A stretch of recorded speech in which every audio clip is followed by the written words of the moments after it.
Paano nabuo ang Biblia? Sino ang nagtipon nito?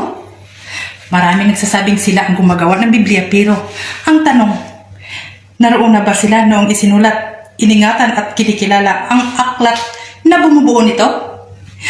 Halina't balikan natin ang kasaysayan. Araw-araw nating binabasa ang Biblia. Pero naisip nyo na ba? Hindi ito bumagsak mula sa langit na isang buong aklat. Hindi rin ito isinulat ng isang tao. Sa loob ng mahigit 1,000 taon, unti-unting isinulat ng Diyos ang kanyang salita sa pamamagitan ng iba't ibang tao. Nagsimula kay Moises, sinundan ni Josue, Samuel, David, Solomon, Isaias, Jeremias, Ezekiel, Daniel, at marami pang propeta. Ang bawat aklat isinulat sa magkakaibang panahon, ngunit iisang Diyos ang gumagabay. Iniingatan ng bayan ng Israel ang mga kasulatan ito at binabasa sa mga sinagoga sa loob ng maraming salinlahi. Pagdating ni Hesukristo, ito rin ang mga kasulatang kanyang binabasa at tinutupad. Pagkatapos ng kanyang kamatayan, muling pagkabuhay at pag-akyat sa langit, nagsimulang mangaral ang mga apostol. Habang lumalawak ang simbahan, nagsimula rin silang sumulat. Si Pablo, si Pedro, si Juan, si Santiago at si Judas. Si Lucas ang sumulat ng Lucas at mga gawa. Si Marcos ay sumulat ng pangangaral ni Pedro. At sina Mateo at Juan ay nagsulat sa kanilang mga ebanghelyo. Binabasa ang mga sulat na ito sa mga pagtitipon ng mga Kristiyano. Kinukopya, ipinapadala, ipinamamahagi sa iba't ibang simbahan. Ngunit habang lumalawak ang Kristyanismo, may lumilitaw ding maraming huwad na aklat. May mga piking ebanghelyo. May mga nag-aangking apostol kahit hindi naman.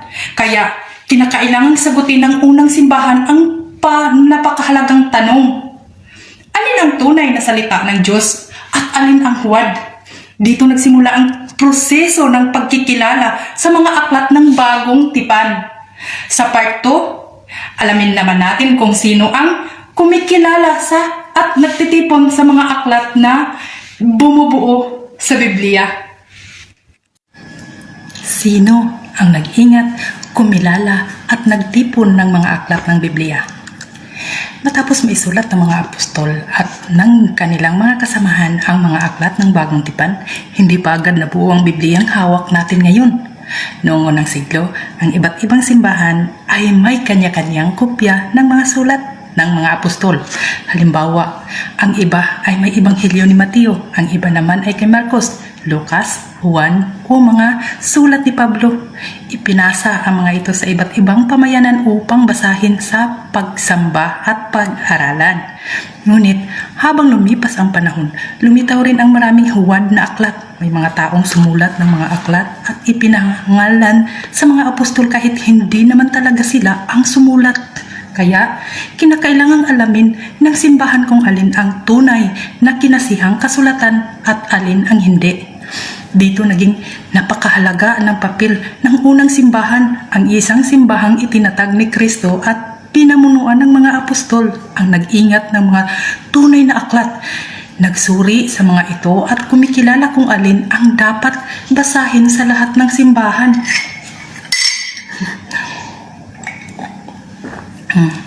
Sa kasaysayan, ang simbahang ito ay kalaunay nakikilala sa pangalang Simbahang Katoliko. Hindi nito isinulat ang mga aklat ng Biblia, ngunit ito ang nag-ingat, nagtipon at kumikilala sa mga ito batay sa apostolikong tradisyon at sa paggamit ng mga unang Kristiyano. Noong ika-4 na siglo, sa mga kapulungan ng mga obispo, tulad ng konsehos ng Hippo noong 393 AD at konseho ng Carthage noong 397 AD. Inilista ang mga aklat na kinikilala bilang banal na kasulatan.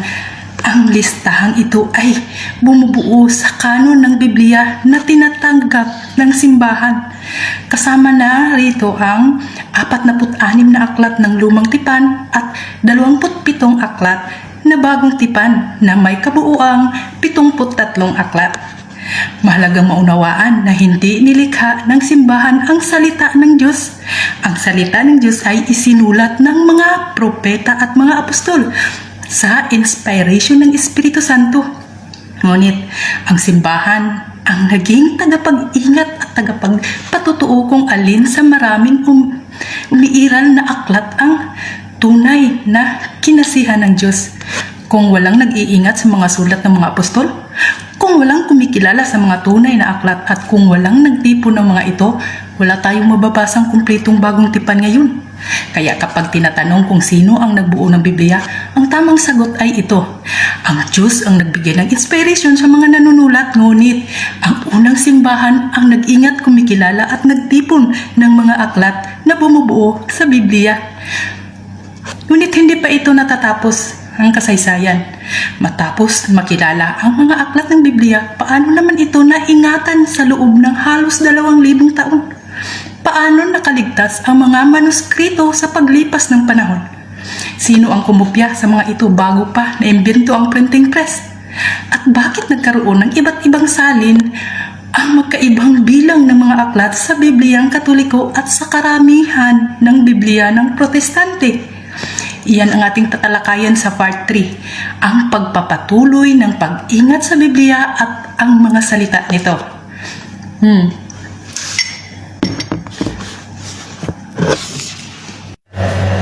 Ang pagpatuloy ng pag-iingat sa Biblia at ang mga salin.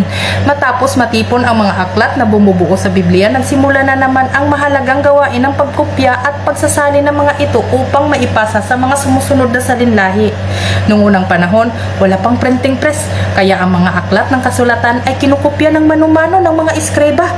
Sa paglipas ng panahon nang lumaganap ang Kristyanismo sa iba't ibang lugar at wika, kinakailangan ang mga salin upang maunawaan ng iba't ibang bayan ang kasulatan.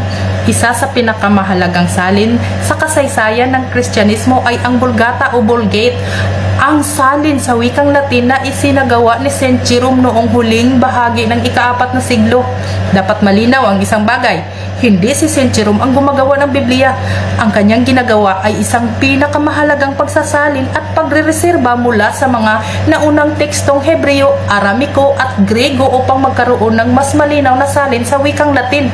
Sa loob ng maraming siglo, ang Vulgata ang naging pangunahing salin ng kanlurang Kristyanismo. Pagdating ng ika-15 siglo, sa paglitaw ng printing press, mas mabilis nang dumami ang mga kopya ng Biblia at mas maraming tao ang nagkaroon ng pagkakataong mabasa ito. Kasabay nito ang pagdating ng Reformasyon. Noong ika-16 na siglo, isinali ni Martin Luther ang Biblia sa wikang Aleman, ngunit ginamit niya ang talaan ng mga aklat ng lumang tipan na nakabatay sa tradisyong Hebreo ng mga Hudyo. Ang mga aklat na matagal nang ginagamit ng mga sinaunang Kristiyano ay matatagpuan sa salitang Griego na Septuagint tulad ng Tobit, Jodet, Karunungan, Sirak, Barok at una at ikalawang Makabiyo ay inilagay niya sa hiwalay na bahagi na tinatawag na Apokripa. Hindi gumawa si Martin Luther ng isang bagong Biblia. Ang ginawa niya ay isang pagsasalin at pagpapili ng talaan ng mga aklat ayon sa pananaw ng Reformasyon. Dahil dito, maraming protestanteng Biblia ang hindi na isinama ang mga aklat na iyon sa pangunahing talaan, kaya lumitaw ang pagkakaiba. May 73 aklat sa Bibliang Katoliko at 66 ang aklat sa karamihan ng Bibliang Protestante. Malinaw na hindi Katoliko ang nagdagdag ng kasulatan, kundi ang mga Protestanteng Biblia ang kalaunang hindi na nagsama ng 7 aklat na matagal ng bahagi ng kanon. At bago tayo magtatapos, may isa pang mahalagang katotohanan na dapat malaman. Ang Biblia noong unang panahon ay walang mga chapter at verses o numbering na makikita natin ngayon. Kung gayon, sino ang naglagay ng mga kabanata at talata? Kailan ito ginawa at bakit ginagamit ito ng halos lahat ng Biblia ngayon? Iyan ang ating talakayan sa susunod na bahagi. Ang chapter at verse ng biring ng Biblia at ang ambag ng mga Protestante. Sa paglipas ng panahon, patuloy na pinag-aralan at ginagamit ng mga Kristiyano ang Biblia. Gayon may mahalagang maunawaan na ang orihinal na mga manuskrito ng Biblia ay walang mga chapter at verse na gaya ng nakikita natin ngayon. Ang mga aklat ng lumang tipan at ang mga sulat ng mga apostol ay isinulat bilang tuloy-tuloy na teksto ng paghahati at mga kabanata at talata ay dinagdag lamang sa kalaunan upang mapadali ang pagbabasa, pagtuturo at pag-aaral ng kasulatan. Noong ika-13 siglo, si Stephen Langton, arsobispo ng Canterbury sa Inglaterra, ang karaniwang kinikilalang nagpasimula ng sistemang paghahati ng Biblia sa mga kabanata, chapters na naging batayan ng ginagamit hanggang sa kasalukuyan. Pagdating naman sa ika-16 na siglo, isang protestanting tagapaglathala at scholar na Francis na si Robert Estienne na kinikilala bilang Stephanos ang naglagay ng sistematikong bilang ng mga talata, verse at numbers sa bagong tipan sa kanyang edisyon ng Bibliang Griego noong 1551. Nang nailathala niya ang buong Biblia noong 1555, lalo pang lumaganap ang paraang ito at naging pamantayan sa maraming edisyon ng Biblia. Mahalagang linawin ang isang bagay. Hindi si Robert Estienne ang gumawa ng Biblia. Hindi siya ang sumulat ng mga aklat nito. Hindi rin siya ang nagtitipon o kumikilala sa kanon ng Biblia. Ang kanyang ambag ay ang paglalagay ng mga numero sa mga talata upang maging mas madali ang pagtutukoy at pag-aaral ng kasulatan. Dahil dito, madali na nating natutukoy ang mga talata tulad ng John chapter 3 verse 16 at Rome chapter 8 verse 28 at iba pang sipi ng Biblia, sapagkat iisa na ang sistemang ginagamit sa pagtutukoy sa mga ito. Gayunmay, kung minsan ay ginagamit ng katotohanan ito upang sabihing isang protestante ang gumawa ng Biblia, hindi ito tamang konklusyon. Ang chapter at verse ng biring ay hindi paglikha ng Biblia. Isa lamang itong praktikal na paraan upang maging mas madaling gamitin ang aklat na matagal nang umiiral. Ang mga aklat ng Biblia ay naisulat na maraming siglo bago pa nagkaroon ng chapter at verse or numbering. Gayon din ang pagkikilala sa kanon ng Biblia ay naganap na sa mga unang siglo pa ng Kristyanismo. Kaya nararapat lamang na pag-ibahin ang dalawang bagay. Una, ang pagbuo at pagkilala sa kanon ng Biblia kung saan kinikilala at iniingatan ng mga unang simbahan ang mga aklat na tinatanggap bilang banal na kasulatan. Pangalawa, ang paglalagay ng chapter at verse numbers na idinagdag lamang sa kalaunan upang makatulong sa pagbabasa, pagtuturo at pag-aaral ng salita ng Diyos. Sa kabuuan, ang isang kasaysayan ng Biblia ay hindi bunga ng isang taong iisang grupo o isang panahon lamang. Ito ay resulta ng mahabang proseso ng inspirasyon ng Diyos, pagsusulat ng mga banal na may akda, pag-iingat sa mga manuskrito, pagkikilala sa kanon, pagsasalin sa iba't ibang wika at pagpapalaganap ng salita ng Diyos sa loob ng maraming siglo. Kaya nararapat lamang na kilalanin ang ambag ng iba't ibang tao sa kasaysayan ng Biblia. Ang pagkilala sa ambag ni Robert Estienne ay hindi nangangahulugang siya ang gumawa ng Biblia. Kinikilala lamang natin ang kanyang naging ambag sa pagpapadali ng paggamit at pag-aaral ng salita ng Diyos. Bakit galit ang kasinungalingan sa katotohanan? Ang daming nagsiwalat ngayon ng kasinungalingan, ngunit kung sagutin mo naman ang katotohanan, ikaw pa ang balikan. Kahit anong gawin ninyo sa Iglesyang Tatag ni Cristo, hindi ninyo matitinag ito, sapagkat ang Iglesyang nagpalaganap ng salita ng Diyos sa buong mundo ang siyang sinamahan ni Jesus hanggang dulo, na sa Mateo chapter 28 verse 19 to 20. Kaya ipinagmalaki namin ang Katoliko dahil ito lang ang Iglesyang matutukoy mo mula sa pagtatag ni Jesus sa batong pinangunahan ni Pedro. Bakit ayaw ninyo sa tatag ni Jesus at ang inyong gusto ay ang tatag lang ng tao? Ang tunay na naghahanap ng katotohanan ay hindi lamang tumitingin sa pangalan, sapagkat ang hahanapin niya ay ang pinagmulan. Mababasa man ang Iglesia ni Cristo, ngunit tatag lang ito ni Felix Manalo. Aanib ka man sa Iglesia ng Diyos, ngunit si Soriano lang ang nagtatag nito. Kailangan daw na ikaw ay mag-born again upang makamtan ang kaligtasan. Bakit? Hindi ba maaaring ipanganak kang muli kahit na ikaw ay mananatili?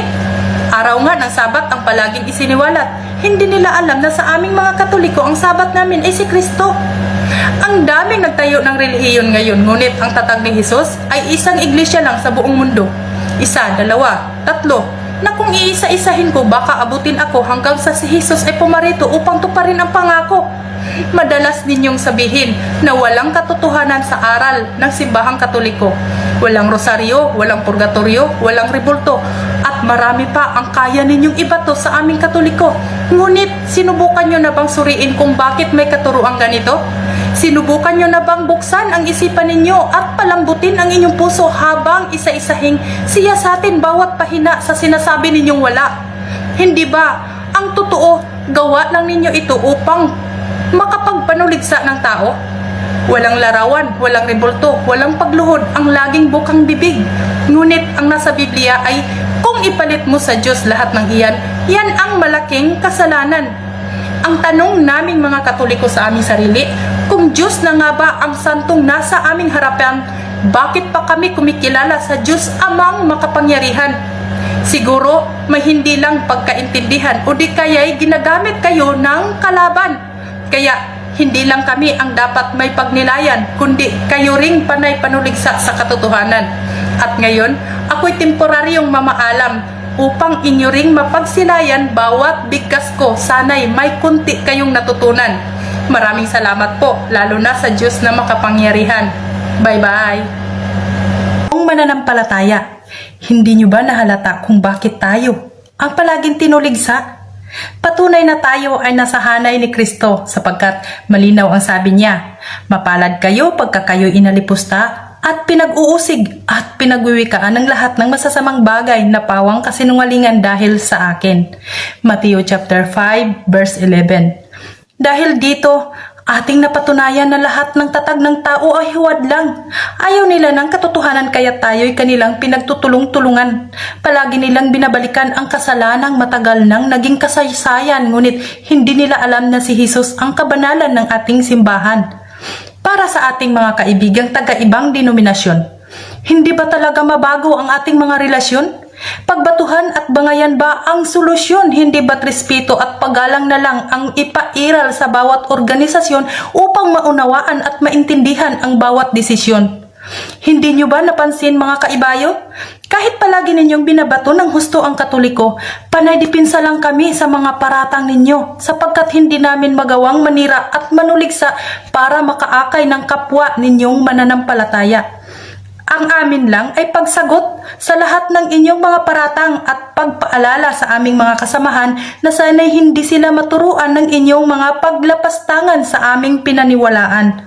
Bangayan, batuhan, palitan ng masasakit na salita habang umaabot na sa panghuhusga. Hindi ba natin alam na tayo'y pinaglaruan ng demonyong nasa ating kapaligiran? Kaya lagi nating tandaan, ang bitag ng kadiliman ay palaging nasa ating damdamin at isipan. Kung minsan ay makasakit at masaktan man, iisipin natin ang paghihirap ni Jesus ang siyang kapatawaran. Sana ang pahayag kong ito ay maging gabay sa ating pamumuhay dito sa mundong makasalanan. At pagpalain sana tayong lahat sa Diyos na makapangyarihan. Maraming salamat po. God bless. Bye-bye.